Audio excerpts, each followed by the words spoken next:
নমস্কার বন্ধুরা, আমিও বাঙালি রান্নাঘরের তরফ থেকে সকলকে স্বাগত জানিয়ে আবার একটা রেসিপি আপনাদের মাঝখানে শেয়ার করতে চলেছি। সেটা হচ্ছে বেগুন ভাজা। তাহলে চলুন দেখে নেওয়া যাক আজকের রেসিপি। এখানে একটা বড় সাইজের পুরো একটা গোটা বেগুন আমি মোটা মোটা করে টুকরো করে ভালো করে ধুয়ে পরিষ্কার করে নুন হলুদ মাখিয়ে নিয়েছি। এখন বেগুনটা ভালোভাবে ভেজে নেব। বেগুন কিন্তু প্রত্যেকে ভীষণ ভালো জানেন, তবে এক একজন এক এক রকমভাবে কেটে নেন। একটু মোটা করে বেগুন কাটলে কিন্তু তাহলে খুলে যাওয়ার ভয় থাকে না ভাজার পরে।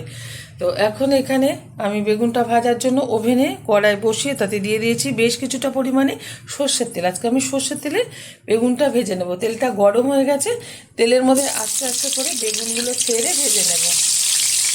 এরকম বেগুন ভাজা কিন্তু গরম ডাল ভাতের সাথে ভীষণ ভালো লাগে। আর যেহেতু তখন শীতকাল, অনেক বড় সাইজে কিন্তু বেগুন বাজারে ওঠা শুরু হয়ে গেছে। শীতকালে কিন্তু একটু বড় সাইজের বেগুন বাজারে ওঠে। একটু ভেজে নেবো। আর কখনো বন্ধুরা, আপনারা কখনো কিন্তু লো আছে ভাজতে যাবেন না বেগুনটা। লো আছে বেগুন ভাজলে কিন্তু বেগুনে যে তেলটা দিয়েছি পুরোটাই টেনে নেবে। আর হাই আছে ভাজলে কিন্তু এই তেলটা টানার কোনো সম্ভাবনাই নেই। যেটুখানি টানা ঠিক সেইটুখানি টানবে। এবার ভালোভাবে ভেজে নিচ্ছি। খুব ভালোভাবে কিন্তু আমি বেগুনগুলো ভেজে নিয়েছি। এই যে এখনও কিন্তু এতটা পরিমাণে তেল আছে।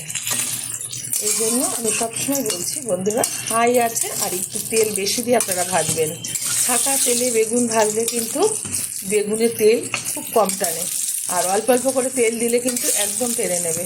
বেগুনগুলো যেহেতু ভাজা হয়ে গেছে সুন্দরভাবে, তুলে নিচ্ছি একটা পাত্রে। গরম গরম টক ডালের সাথে এটা সার্ভ করবো। আপনারা অবশ্যই ট্রাই করবেন, আশা করি ভালো লাগবে।